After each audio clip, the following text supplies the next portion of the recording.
Well, hello again. Welcome to another episode of Sermon B-Sides. My name is Rusten. I'm one of the pastors at coramdeo Church, and I'm here with Pastor Jon. What's up, Jon? Hey, how you doing? Happy Thanksgiving or post-Thanksgiving? Happy post-Thanksgiving to everybody watching. I hope you had an awesome time enjoying amazing food with family and friends. I don't know if actually you're supposed to do that this year. Yeah. What was your favorite dish? My favorite dish. We made a smoked turkey with an ancho chili paste on the outside of the smoked turkey, and I think that that plus just the regular old green bean casserole with the onions. That's probably my favorite dish. Excellent. How about you? My son asked me this like last week. We went on a walk on Thanksgiving Day. He said, "Dad, what's your favorite dish?" I'm like, Thanksgiving meal to me is like a symphonic whole. To quote Albert Mohler. So it's like there's something about the mashed potatoes with the gravy, and then one of my sisters makes this like green bean casserole that's amazing, and then there's this sweet potato casserole that has like red hots and red hots? Yeah, it's the most amazing sweet potato casserole we've ever had, and so they all red hots like the candy. Yes, yeah, for that cinnamon flavor. Yeah, it bakes into it, and it's like, so you get that, and then I love the the cranberry jelly, the one that comes out like in a full cylinder and you slice it. And like those just all get mixed up together, and the combined flavor with that, when you've already got some turkey in your mouth followed by a red wine, is like, oh yeah. It's amazing. So yeah. I had 2 plates full, and then I paid the price the rest of the night. Yeah.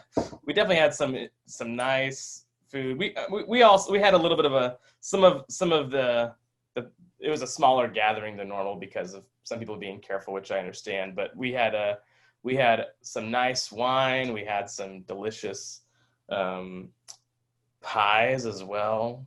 I don't know about you. Are you a pie guy? I love pie. I have a sister who makes peach pie. What is peach pie your favorite? It's tied with apple pie. My mom, not just any apple pie, but my mom's recipe. Okay. Like, just made it a certain way and nobody else can make it that way. But one of my sisters, like when she makes it, it's the exact same. So it's like, it was incredible. So I did a piece of peach and a piece of apple, and then kind of maybe stole some of my wife's pecan pie. Yeah.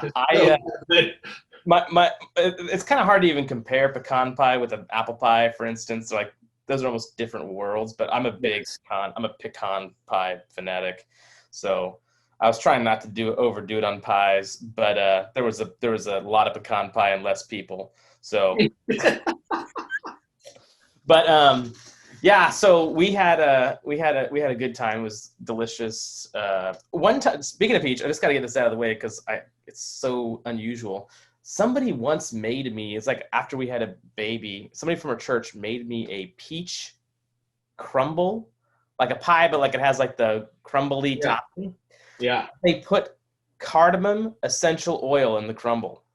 And when you said peach pie, my mind immediately remembered that and thought about how amazing it was. Like it's not a usual thing you would think, but yeah, I had to get that out. Anyways, Jon.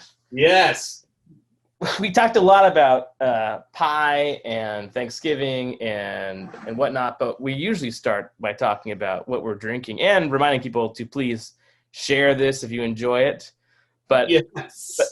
The first. How many people do that? Does anybody share this? Sometimes it gets shared, sometimes it doesn't. But we don't do it for the shares. Although you should share it if you like it.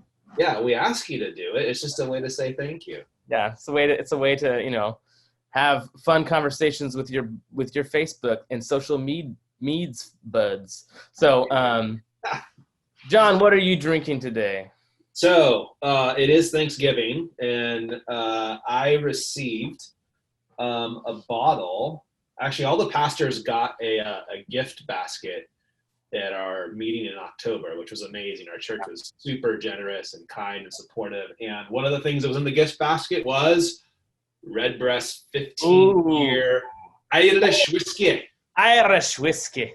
Yes, single pot still. I literally opened it like 5 minutes before we hopped on here. And they have the foil around the top that seals this thing. And I stabbed my finger. I don't know if you can. It was bleeding all over the place. I was like, dang. But I have a sneaking suspicion it's going to be worth it. I've never tried this before. Oh. Irish whiskey just has a unique smell to it. Like you go, what's the difference between Scotch and whiskey? Well, if you smell them, I like Jameson, but it's kind of like a water whiskey to me. But I've had Redbreast. It's fantastic. It's quite good. Okay, well, what are you drinking? Okay. I'm totally breaking the mold here. What? I am drinking grappa.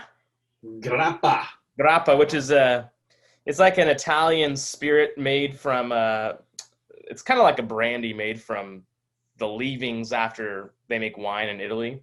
I fell in love with grappa on my Italy trip back before we had kids. I went into this whiskey shop and I asked the Italian woman, this is in Sorrento, I want something strong, something Italian and strong, like I like Scotch. And she said, you want grappa. And she had this like very raspy voice, forte. She brought this bottle out. I was like, not this one, but a bottle out. I was like, this is forte, strong. Yeah. And I fell in love with grappa then. And this is grappa di Nebbiolo da Barolo. Okay, so it's made from. That sounds pretty good. It's made from the wine from Nebbiolo da Barolo grapes afterwards. And it's if you like peaty Scotch, I can understand how you might also like grappa. It's not a favorite thing among a lot of people, but it's you know what it smells like? Because it's made from wine. It smells like grapes, if that makes sense. Or sorry, raisins. Wine. Raisins. But do you know what it smells like? It smells like a pack of cigarettes. I'm gonna say like when I open a pack of cigarettes, what I smell is raisins. That's what it smells like. Not lit, not gross, like smoked cigarettes. But when you open this pack of cigarettes and you smell it, you're like, well, it smells like raisins. That's what it smells like. It's earthy. Wow. Okay. Well, look at you're drinking Italy, and I'm drinking from Ireland, and we are diverse. Yes, we are. This is good. Praise God for all the nations. Amen. It's like it tastes like it could be like whiskey. Like it's funny because it's not aged, so it's clear, but it tastes like it could be aged. And they do sell versions of grappa that are made in barrels, But how's that treating you? It's good. It's good. It's got a wow. It's got a slow delay on the burn. Like you drink it and you go, oh, that's pretty. The initial taste is very smooth, and then it burns like deep in your chest. Cool. I think, is this the glory that the nations are going to bring into the new creation? Surely it is going to be part of the glory the nations are going to bring it into the new creation. I agree. I sure hope so, and I believe so. Yes, why not? This is amazing. All right. I'm thoroughly enjoying that, actually. It's really quite good. I'll have to let you try it sometime. I know that Pastor Brandon likes grappa too. I don't know if you've had grappa, but I like it quite a bit. I think I had a sip of grappa when we went to see Radiohead. Oh, yeah. I think I remember we went to Lola, that Douglas restaurant that I think is closed forever now. And they have a nice grappa selection. I think that it was like the clear Poli, which is good, but yeah. I think that's the only time I've ever had it. Yeah, I like it quite a bit. All right, so we are in the middle of, actually not in the middle, we're actually finishing up in the next two episodes, this episode and the following one, our B-sides on our series on the 10 words, the 10 commandments. And we have two commandments left. The commandment we're dealing with today is thou shalt not bear false witness against your neighbor. And then the following week, we'll talk about coveting. So the sermon you preached on thou shalt not bear false witness against your neighbor, you said something that I thought was really profound and maybe could easily kind of bounce off people's heads and ears, but I think it's absolutely profound and absolutely true. And what you said was every lie that we tell begins with a lie that we believe.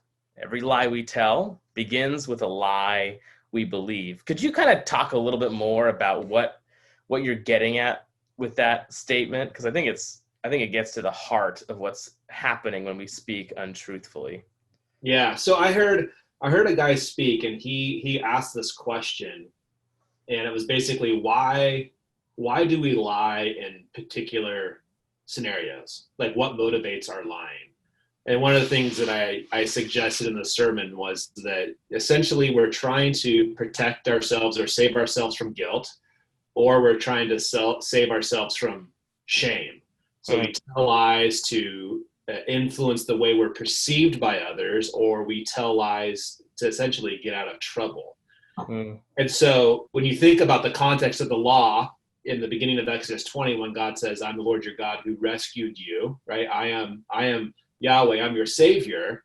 And you think about lying is essentially a self-salvation project. And that's actually true of all the commandments.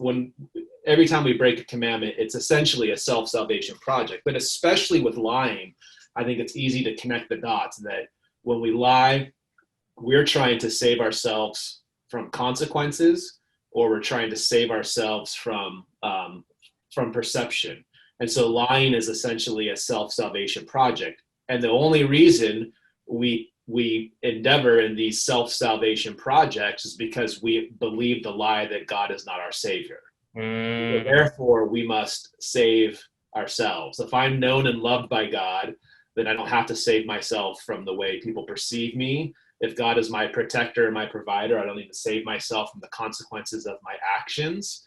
But if God is not our savior, if God does not love us, then it's up to us to control and manage all those things. And that's what motivates our lies. So we first start by believing by believing the lie that God does not love us, that God is not good, that God is not our savior, that God does not rescue us out of slavery. And then we speak lies. It reminds me a little bit of, when you said something earlier, I thought, what is a lie other than an attempt to save yourself from what? From the truth. Yes.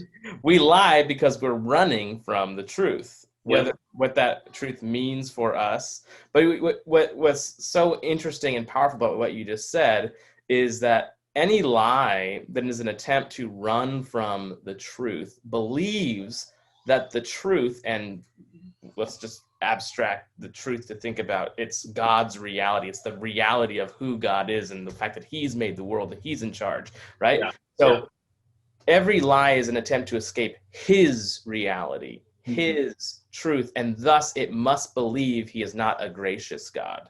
Right. He is a God that is not for us. He's a God that is not the way, the truth, and the life. He's not.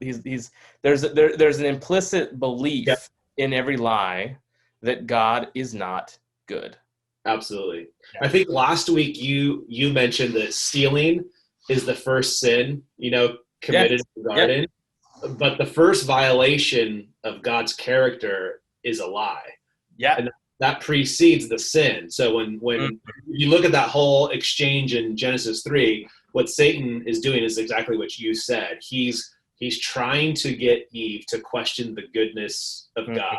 Yes. Rather than God's truth and reality, which grants Adam and Eve every tree in the garden with one exception, rather than that being generous and God's love and care expressed towards Adam and Eve, he wants to twist that to make it look like God is stingy and God is withholding good things for you, and God is not to be trusted. God is actually insecure, and he knows if you eat of this fruit that you're going to be like him. And the irony in that is that Adam and Eve are already like him in a sense. They're made in his image and his likeness.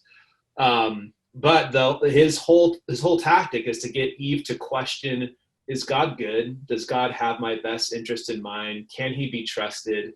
And once that lie is believed, then that leads to the lies being told.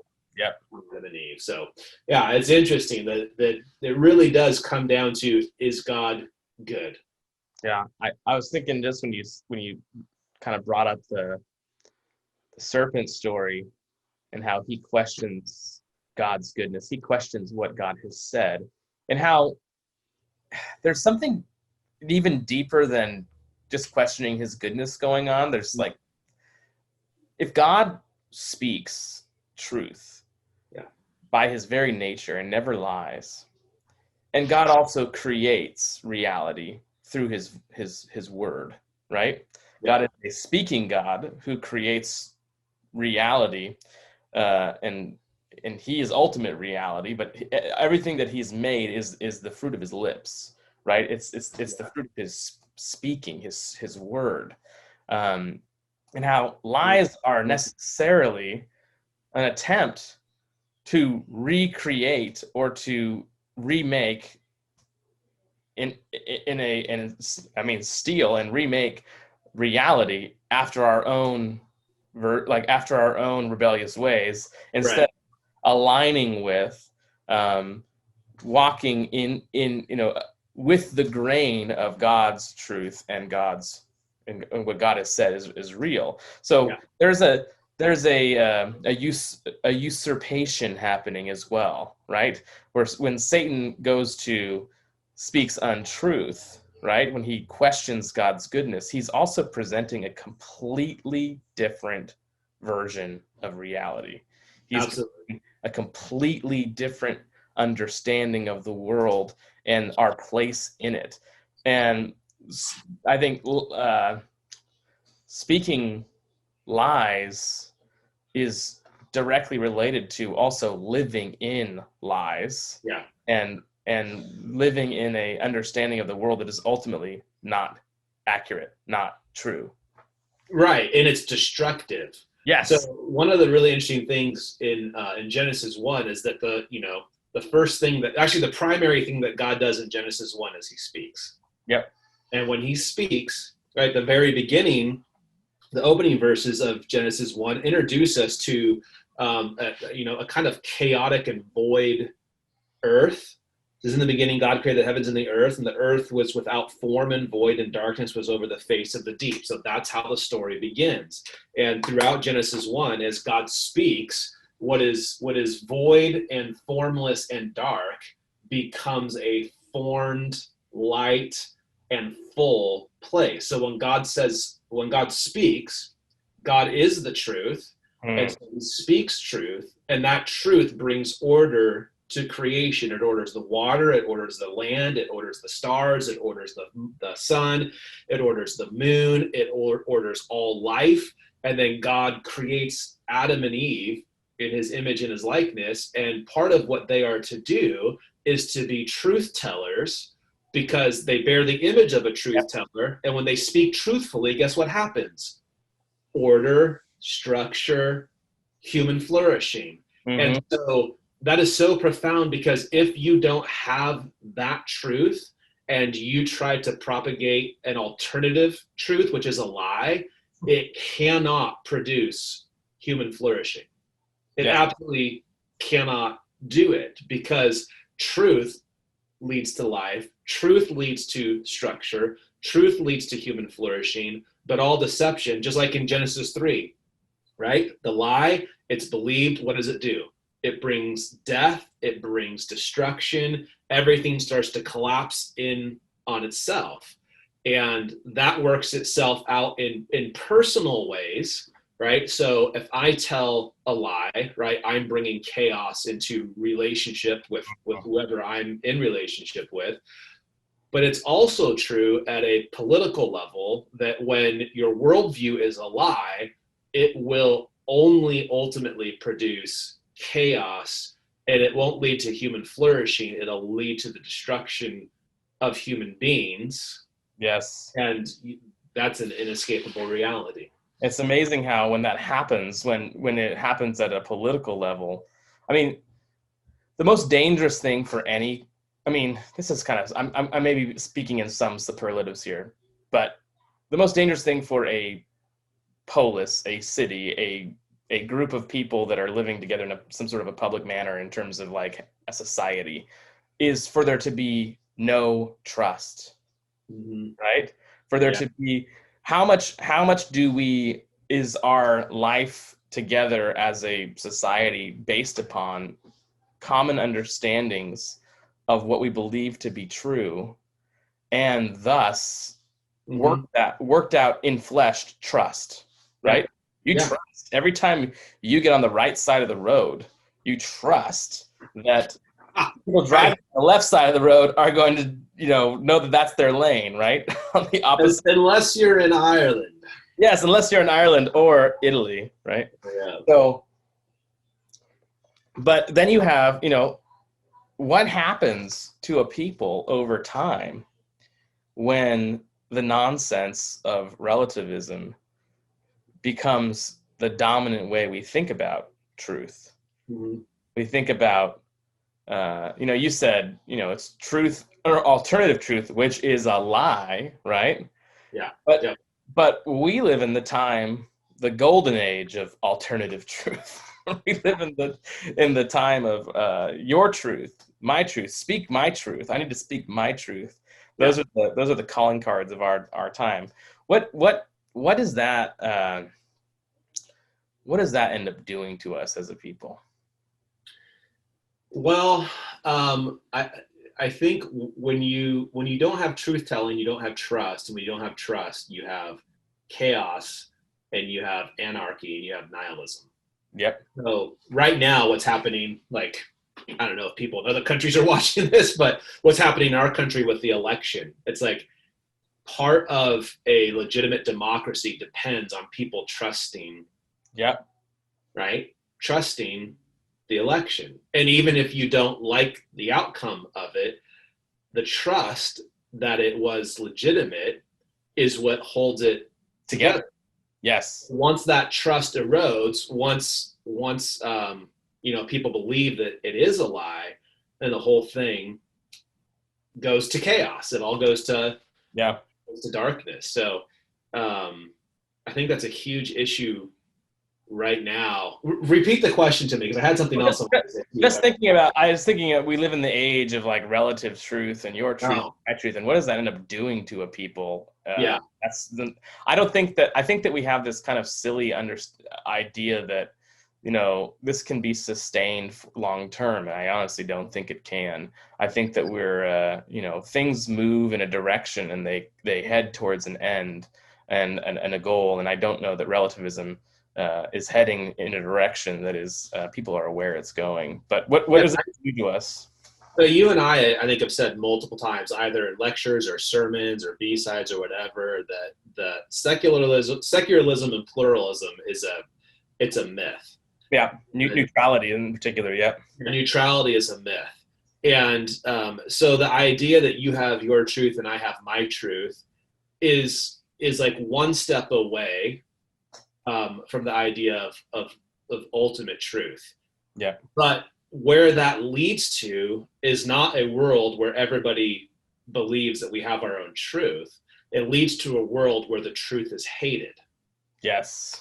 Pluralism is it's a bait and switch, or neutralism is a bait and switch thing. So I just heard this the other day. I checked it out online. There was I think it was an editorial in the New York Times, I think, where this person is essentially saying that all of the conservatives must pay and must be done away with and are morally, reprehensible. I'm like, that's not pluralism. That's not neutrality. That is totalitarianism. Yep. And so so neutrality is a step towards that world. And totalitarianism is a lie. It is. Well, totalitarianism is the end result of believing the lie, because you can't sustain, you cannot sustain a culture, a society on the loosey-goosiness of your truth, my truth. It's funny because I think that we kind of collectively think that it's possible at certain levels of our knowledge and knowing, but we're so integrated, it just ends up, we're integrated beings. It ends up flowing into everything. And then what it becomes is like this, it ends up becoming a play for power, right? Yeah. Who can just get power over others through forcing, coercing their understanding of life in the world. I what you said just reminded me of, I'm reading this book right now. Carl Trueman just put out a book. It's called The Rise and Triumph of the Modern Self. I like Carl Trueman. He's fun. He's writing about a subject that a lot of people have written about, but everybody I know that has written about this subject is incredibly dense and hard to read. Mm-hmm. And one of the gifts Carl Trueman has is he's an amazing writer. Mm-hmm. He's incredibly approachable. And I've kind of gleaned little bits of what he's getting at in this book, but I've never understood it as clearly as I have since his summary so far. I'm only like 100 pages in, but the subtitle is Cultural Amnesia, Expressive Individualism, and the Road to Sexual Revolution. Wow. And one of the things he said that you just reminded me of is that he's a lot of the book is summarizing some of the works of Charles Taylor, who wrote A Secular Age, who's kind of dealing with this question of neutrality and how it always drifts towards, not really being neutral. Alistair McIntyre, who wrote a book, I believe, called After Virtue. I haven't read nothing from him, but I hear he's also an important voice in this. And then a guy named Philip Rife, and Rife dealt specifically with like understanding how there's been what he would call therapeutic or psychological revolutions happening over the last couple hundred years, to where people are starting to understand themselves primarily in terms of their own their psychological needs, and all morals are being shaped by individuals' psychological needs, right? So yes. one of the things that he talks about that's essential to the sexual revolution, by the way. Exactly. And that's what the point of chapter 1 is, that we're now living at a time where oppression is being defined by psychological oppression that people feel because they're not being recognized and affirmed. Yes. Right? So that's now the narrative for coercing people to affirm and recognize certain lifestyles that never would have been affirmed and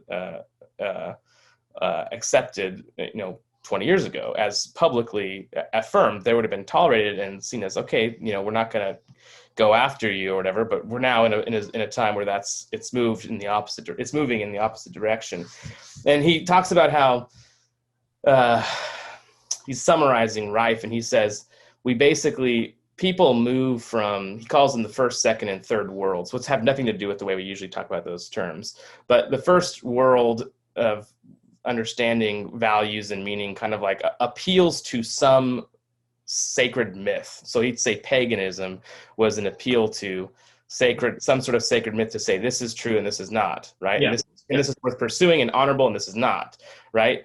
And then he'd say the second world was more integrated. It appealed to truth as truth and saw it found implicitly in an entire worldview, meta-narrative type understandings of all things. And so Christianity fits in that bucket of that, like appealing to truth, right? Yeah. By appealing to God himself. And how the third world is the one we're in now, where it adamantly is opposed to appealing to anything sacred. It's only for appealing to ourselves. We can only say what's valuable by appealing to ourselves. That's because the self is sacred. Exactly. And the self has become the ultimate source of what is considered sacred. And he says, and what you said is just reminded me of it. He says, Rife sees the move into the third world, as one of catastrophic cultural significance, and as embodying or leading to distinct and damaging cultural pathologies. Mm-hmm. The fact that third worlds do not build their moral codes on a sacred order renders their cultures profoundly volatile, subject to confusion, and liable to collapse. And I was like, that sounds about right. That sounds pretty On the money. Pretty on the money, pretty like what's happening right now in a lot of cities. Yeah, I think that we are in the first days of what, I mean, maybe we're not in the first, maybe we're kind of, I think that the naivety of neutrality is going to bite us in the butt in ways that that will surprise us, So. Yeah, I feel like the tree's been growing for a while, and now the fruit's starting to come down. And Christians should not be surprised when a culture turns its back on Christ. Yeah, they're necessarily turning towards, like we've said this before, connected to other commandments, but enslavement of some sort and chaos, right? Yeah. God's a God of order. He's a God of truth. He's a God of freedom, right? The truth will what? Set you free, right? Yeah. And freedom is not the absence of constraints. Freedom is the right constraints. Yeah. Right? It's the constraints that enable you to be what you're supposed to be. Yes, exactly. And I think as kind of, abstract that conversation was just then, I think that's directly related to this commandment as well. Yeah. Right? Absolutely. So, one of the questions that I had as well, just to kind of change gears a little bit, was, is there anything in particular about the commandment about not bearing false witness? It has to do with a court setting. Is there anything in particular that we miss there, that we sometimes are like we immediately just think it says don't lie, but the commandment is actually about not bearing false witness? Is there anything in particular maybe we're missing by not digging into the court context of that commandment? Well, that's a really good question. It does usually get interpreted as, don't lie. And I think that is the heart of the commandment, but it is not to bear false witness, and some sort of, judicial setting is envisioned in the giving of the command. So one thing that comes to mind is something that James Jordan calls righteous deception. Oh, yes. So I didn't get into this in the sermon because, time constraints. That's what we're here for. That's why we're here. But when you hear the command not to bear false witness, and then you look at the story and you go, Rahab was a prostitute who lied to protect the Israelis, the spies from Israel who were in Jericho scoping things out, right? Yeah. And she lied about knowing where they were at. She ended up, protecting them. So she lied, and that is remembered and esteemed as a righteous thing to have done. So how can the law say don't lie? And it says bear false witness. And how can she be celebrated for lying?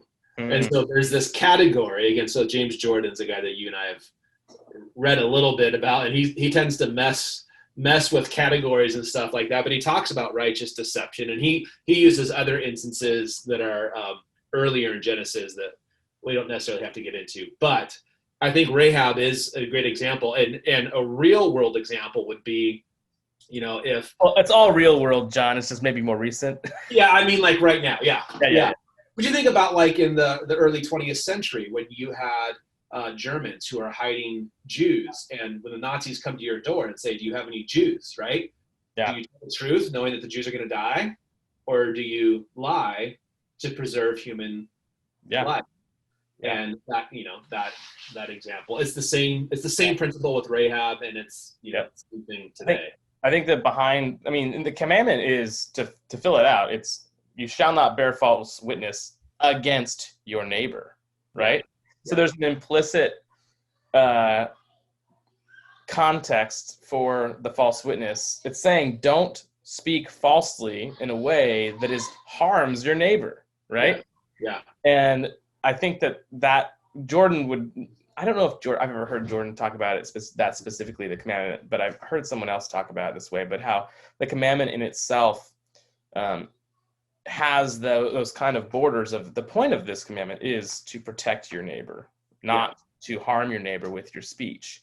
And protect your neighbor from injustice. And I think the court case assumes that this is that there's a charge that's been brought against your neighbor, and according to the law, there had to be witnesses to confirm that, and great harm could be done to your neighbor in the name of the law if you lied about that. And so it's preserving that, but that's different than the person who comes knocking at your door, wanting to do harm. And they are the emissaries of injustice already. Yes. Right? And you're not called to serve their ends with your speech. And so you see the same thing. So you brought up Rahab, and another example in Exodus, because I've been going through Exodus with the youth, that came up was the midwives. Early on in Exodus. Yeah, the Hebrew midwives are told by the governing authorities to put to death all the Hebrew lads, and they intentionally did not. And when Pharaoh asked them why aren't they being put to death, the answer is that they give is, those Hebrew midwives, man, they are fast birthers. The baby just comes out like whoosh, whoosh, and we can never catch up enough to put those babies to death. And so, but what I love about the Hebrew midwives example is that it's immediately after telling that story, it says, and God blessed them with families. And so there's that's a wild and clear affirmation of their righteous deception in order to protect the life of the babies. Yeah, you can say in all of those cases, we are to protect our neighbors from unjust harm. Yeah. And that's why you don't bear false witness against them, but it's also why you have the midwives protecting these Hebrew women, right, from unjust harm. It's also the same thing that happens with, it's we're in the Advent series now, and when the Magi are talking to King Herod, and Herod's like, hey, I want to come worship, and they lie to him. Mm-hmm. They deceive him. But that deception is shielding their neighbor, who would be, Christ, from the harm that he wants to do. Yeah. So I think that there's that kind of space in the command where there are times where the right thing to do is to deceive the person who is seeking to do harm or injustice. Yeah, absolutely. It's kind of it's one of those areas when you start talking about it, you feel like, oh, we're in not so easy to tread territory, right? Yeah. But it truly is something we see over and over in Scripture as it's almost like God defeating the deceiver at his own game. Yeah.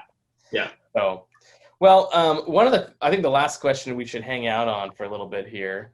We kind of touched on this a little bit already, but the world is full of visions of reality based upon lies. What are the lies that we're most prone to believing today, and how do we as Christians live in the truth? Golly. This is the closing question. This is the closing, ending, linger question, and it doesn't have to be long, but like, we're living in a time, I think I mentioned on a previous B-Sides that Dreyer book, Live Not by Lies. And it gives a lot of, there you go. Buy it. It's a good book. We're all reading that, all the elders. But, one of the things that he talks about in that book is living in a culture that is trying to build itself up by propagating and enforcing lies, right? Yep. How Christians have this unique opportunity to be those who live in and speak the truth, right? And that's the most dangerous thing for that cult. I mean, it's the most it's the most offensive thing to that culture in that it has the power of actually toppling those regimes, right, and those ways of thinking.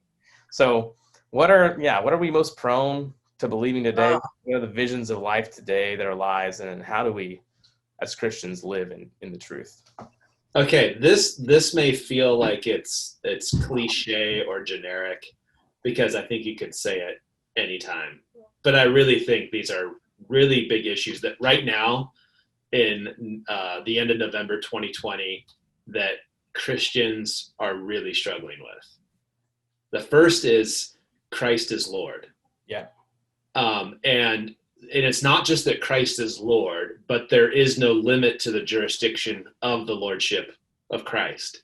So people, I think a lot of Christians right now are struggling with why pastors or certain Christian leaders are getting into what may be considered by some political spheres. And doesn't our faith just, address this issue? Yeah. And I think that is, to assume the best, a well-intended, unconscious limiting of the sphere of the lordship of Christ. There is, as Abraham Kuyper said, there's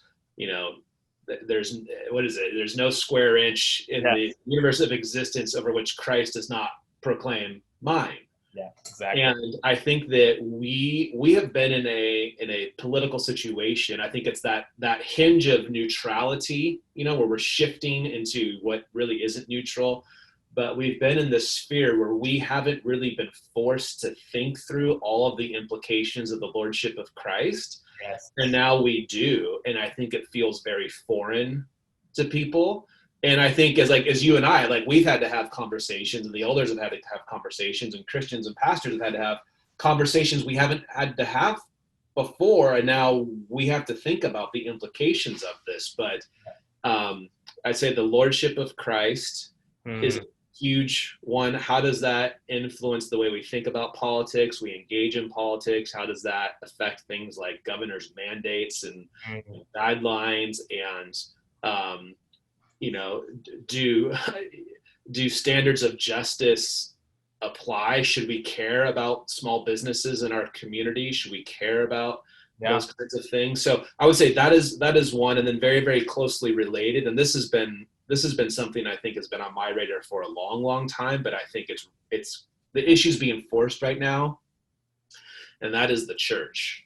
And I've thought about the classic, the historic creeds. And there are seasons in church history where there are certain elements of the creeds that are questioned. So the deity of Christ, you have the 4th century Arianism, you have that being defeated and being addressed and responded to. I really think that one of the issues is being forced right now, and maybe being exposed, which is good, is that people don't believe in the church. And I don't mean that they don't believe that churches exist or that even churches are important, but the church as a corporate identity, as vital to discipleship, to the family, to the witness, to evangelism, and to the preserving of a community as salt and light. I don't think people believe that. And one of the telltale signs to me is, I can say this on B-sides because I don't know why I said that, but you can say you can say anything on B-sides. I can say it because I got my liquid courage here. I think that one of the things that I've seen, and we've all seen over the last couple months, is everybody quoting Romans 13 as it pertains to the governing authorities, and nobody is quoting Hebrews that says submit to your leaders. Sure. Right? Yeah. And I'm like, why isn't anybody bringing that up? Why is everybody bringing up submit to the governor, which is there? And let it be known that Peter, who told us to submit to the emperor, is also the one who in Acts said, whether it is good to, obey you or God, you decide. But, we cannot help but speaking about what we have, witnessed. And both I think, of those things and I think Paul, that guy Paul, he didn't submit to the emperor when they wanted to get him, and there was a basket handy to get lowered down the wall. right. Yeah. Leaving. Yeah. So you got a lot of people who are appealing to a biblical case for governing authorities, which is there. Yeah. But none of those people are making an appeal to ecclesiastical authority. Yeah. And if I can be as bold to say this, ecclesiastical authority has been around, a lot longer. It makes sense for 2,000 years, and it has outlasted every other form of government. Yeah. And I think that that people are apt to submit to the governing authorities if those governing authorities are outside the church. Yeah. But when it's the governing authorities, the shepherds, the under shepherds, 1 Peter 5, that God has placed in the local body, people have no problems violating that authority. And I think it's because they don't believe in the church. Mm-hmm. Yeah, I think that there's been a huge downgrade of people's understanding of the value of the church. I mean, honestly, just to piggyback on that whole, you're talking more about the authority of the church. I think that to step back a little bit more, I think that the church as a body also is one of the ways that God protects us from lies and from self-deception. Absolutely. There's a quote that, as you were talking, I was like, oh man, it reminds me of this quote I just love by Stanley Hauerwas. And Hauerwas, again, one of those guys you need to take a little shot with everything you read of his, right? Those are the good guys, right? The good guys. But, sometimes I feel like it's a little more than a shot with Hauerwas. So, but one of the things, this is a quote, I just found it. I think it's a good way to maybe end this episode. He says, I'm sure there's no way to avoid self-deception if we think we can do it on our own. Indeed, I know of no way to avoid self-deception other than to have friends who from time to time may seem like enemies because they tell us the truth. There simply is no alternative to self-deception if there does not exist communities shaped by habits of truthful speech. Mm-hmm. And I think that is what the church is called to be one to another, is the community of truthful speech, right? Yeah. It's the community shaped by the way, the truth, and the life. Wasn't it Paul in one of the pastoral epistles that says, have I become your enemy by speaking the truth? Yes. Yeah. And I think right now, that's, I think it's either Timothy or Titus where Paul says he describes the church as the pillar of truth, not the pillar of a truth. Or niceness. Yes, right. The pillar of kindness. The pillar of truth. Yeah. And that truth is becoming more offensive, and more costly. Yeah. And absolutely, we need. And I think there's a certain sense in which we just want the church to affirm what we already feel and believe. Yeah. And that's not the job of a pastor at all. To be loving and kind and gentle for sure, but to be truthful. Yeah, we cannot fudge on the truth. Yeah. Well, Jon, as usual, loved the convo around speaking the truth, not bearing false witness around of our neighbors. Man, I feel like this is one I could soak in for a while and continue thinking about. But episodes must end. So, hey, it was awesome talking to you. Hope you guys enjoyed B-Sides. Again, if you have any questions about the topics we discussed, go ahead to slido.com. And then the code you put in is coramdeo. Yeah. One word. You can also email us at pastor@coramdeochurch.org. Until next time, though, it was great to have you with us on Sermon B-Sides. See you later, Jon. Take care. Cheers.